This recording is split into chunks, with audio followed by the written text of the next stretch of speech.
9 de la mañana con 19 minutos. Estamos en ampliación de noticias, edición dominical. Andrea Amezquita y Carlos González los acompañamos esta mañana. Vamos a conversar ahora sobre los resultados de la prueba PISA 2022, el programa para la evaluación internacional de estudiantes que se realiza cada 3 años y que realmente no han sido tan favorables para nuestro país, ¿no? Arrojan que la educación en el Perú todavía es un tema pendiente. El rendimiento de los estudiantes es bajo en áreas claves como matemáticas, lectura y ciencias con respecto al promedio de los países miembros de la Organización para la Cooperación y el Desarrollo Económico, OCDE. ¿A qué se debe este bajo rendimiento? Lo vamos a conversar con el profesor Juan Cadillo, exministro de Educación. Profesor Juan Cadillo, muy buenos días, bienvenido a RPP. Buenos días.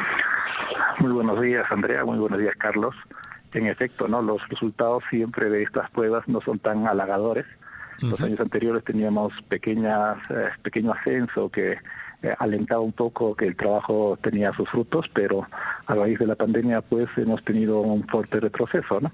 Entonces era algo esperado, pero a la vez también tenemos que plantearnos metas a mediano y largo plazo que nos permitan pues revertir cada una de estas situaciones. Y precisamente, ¿cómo reducir las brechas educativas que aún existen en el Perú? Porque definitivamente es preocupante que en áreas base, ¿no? Como matemáticas, ciencia y lectura, estemos bajos. Mira, en realidad podemos ejecutar varias acciones. Lo primero es pensar en la formación inicial de los maestros. Dentro de los próximos 10 años vamos a tener un cambio generacional muy fuerte con respecto a los maestros, es decir, muchos maestros se van a jubilar.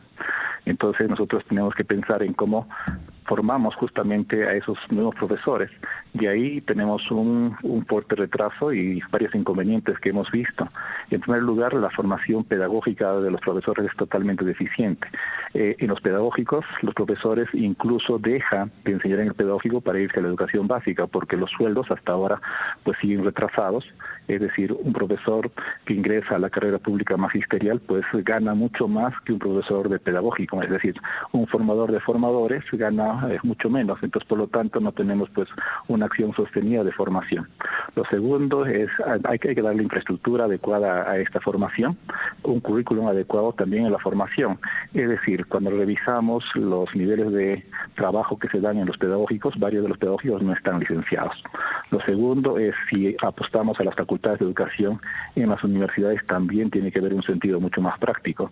Es decir, actualmente no existe una adecuada coordinación entre el Ministerio de Educación y las facultades de educación. Por lo tanto, la primera medida es pensar a mediano plazo y esto implica una adecuada formación.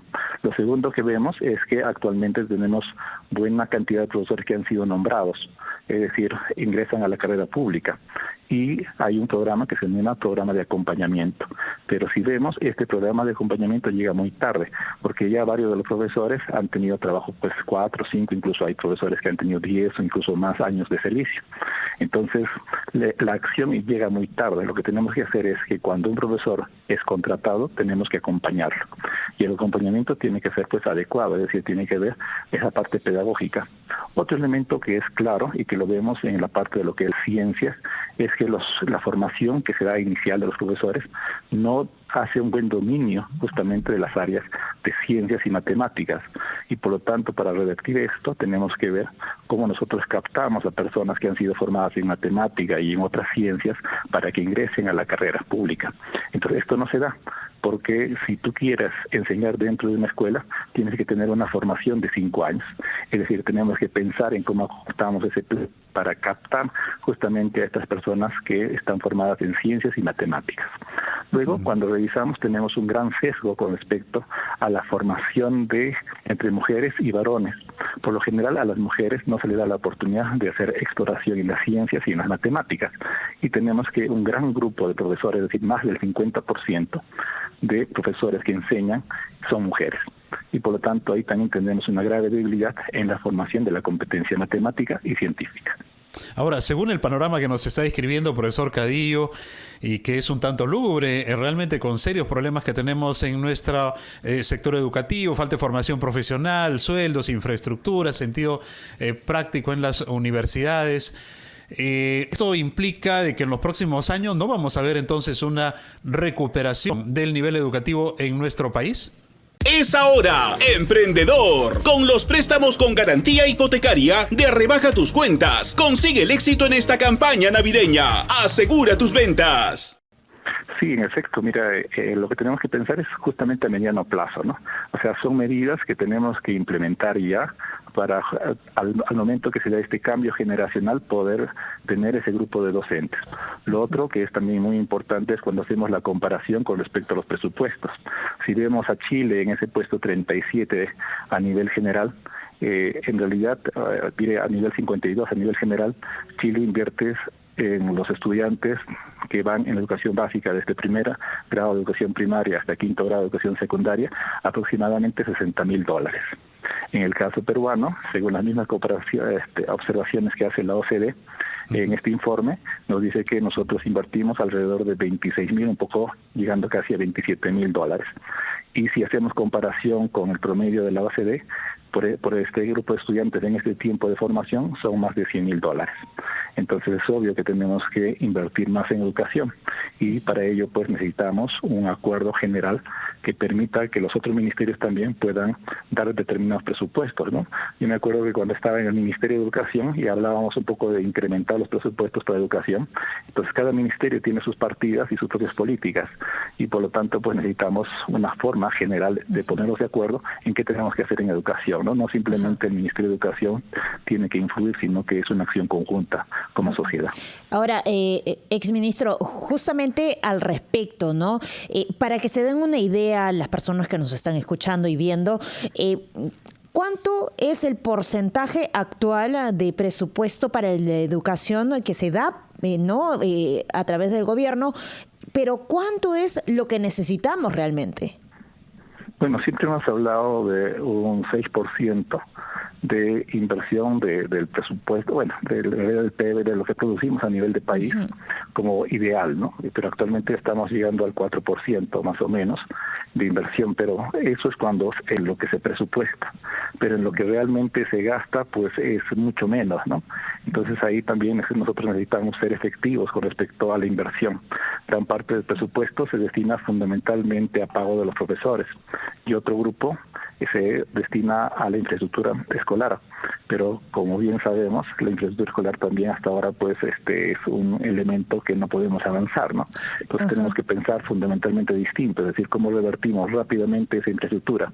Si seguimos con la metodología hasta ahora desarrollada, pues como informaron muy bien los exministros, pues tenemos unos 25 o 30 años de retraso. Entonces pensar en la actual forma en que construimos los colegios o revertimos esta situación realmente no es la adecuada, ¿no? Tenemos que pensar de repente en un sistema modular. Ya efectivamente el ministerio ha pensado justamente en estas formas modulares, pero el tema es que realmente no llegamos a implementar, ¿no? Todos se quedan en ideas, en prototipos que se intentan implementar, pero no hay una decisión política que implica también la acción con otros ministerios. Es decir, el Ministerio de Educación tiene que coordinar fuertemente con el Ministerio de Vivienda y también con el Ministerio de Economía en cómo se ejecuta estos elementos, ¿no? Las formas constructivas que tienen que ser distintas. Otro elemento también creo yo relevante es cómo apostamos por la tecnología, ¿no? Actualmente estamos hablando de inteligencia artificial y otros sistemas, pero nosotros hemos implementado y hemos hecho una fuerte inversión en tablets justamente en la pandemia, pero varios de esos recursos han sido totalmente dejados de lado, es decir, no existe una política de uso de tecnología adecuada, o por lo menos el ministerio no la expresa y no la implementa. Entonces ahí, imagínate tú que hemos hecho una fuerte inversión de más de 1,5 millones de tablets, pero no las estamos utilizando efectivamente, ¿no? O sea, no se continúan las políticas. Ahora, entonces, profesor, muy bien lo decía usted, ¿no? Finalmente son decisiones políticas. Profesor Juan Cadí, usted fue ministro de Educación en el gobierno del señor Pedro Castillo. En el tiempo que estuvo en esta cartera, ¿qué estrategias pudo aplicar para que el sector educativo mejore y supere los problemas que usted nos ha descrito en la primera parte de esta entrevista? Sí, cuando yo estuve en el ministerio pensamos en una idea de centros comunitarios digitales y apostar bastante por la tecnología.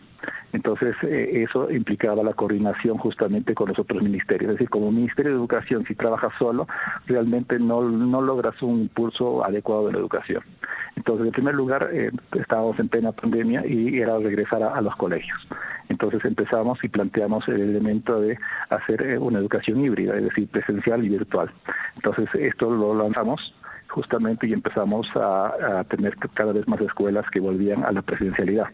El segundo elemento, como te decía, es el elemento tecnológico, y para ello se tiene que coordinar mucho con el Ministerio de Transportes y Comunicaciones, es decir, plantear una política que nos permita utilizar justamente la red dorsal. O sea, Perú ha invertido fuertemente en una red de fibra óptica, pero lo que le falta es la última milla, es decir, cómo llega a los colegios. Entonces, justamente eso era una coordinación muy fuerte con el Ministerio de Transportes y Comunicaciones, en cómo implementamos y utilizamos justamente esa inversión, era las tablas para desarrollar la educación híbrida. El segundo elemento es apostar fuertemente a la tecnología, y ahí planteamos una metodología que hasta ahora es muy importante y se reconoce en el mundo, es la metodología STEAM, o el enfoque STEAM: ciencia, tecnología, ingeniería, arte y matemática. Es decir, cómo nosotros empezamos a trabajar bajo esa orientación con nuestro currículum, pero permitiendo que varias competencias dialoguen entre sí. Uno de los graves problemas que tenemos es que, por lo general, en nuestro currículum aún todavía tenemos el concepto de que trabajamos por áreas o por cursos. Entonces los profesores trabajan de manera aislada, y lo que actualmente se plantea es un trabajo de unir competencias, es decir, desarrollar a través de proyectos. Una solución o un problema de la vida real implica varias asignaturas o varias competencias. Entonces ese elemento justamente es el enfoque STEAM, y para ello necesitamos pues estos recursos tecnológicos en los cuales hemos invertido, pero a la vez también una estrategia que nos permita pues compatibilizar esa tecnología, pero con un nuevo enfoque, o con un enfoque que ya conocen los profesores, pero que hasta ahora todavía no hemos logrado implementar en los colegios, y a veces todo se queda mucho en un modelo teórico. Mucho que avanzar definitivamente, exministro. Muchas gracias, Juan Cadillo, exministro de Educación, con nosotros en Ampliación de Noticias, analizando esta prueba PISA 2022 que lamentablemente pues nos pone nuevamente en desventaja con respecto a la educación, y básicamente materias tan importantes como matemáticas, ciencia y lectura, y además dándonos detalles con respecto pues a estas diferencias que hay, y no solamente pues en escuelas privadas con públicas, sino también de acuerdo a las regiones, y la importancia de invertir el presupuesto que sea designado en el sector educación. Muy importante. 9:00 a.m, 31 minutos. Vamos a escuchar los titulares de la media hora y volvemos con más en Ampliación de Noticias.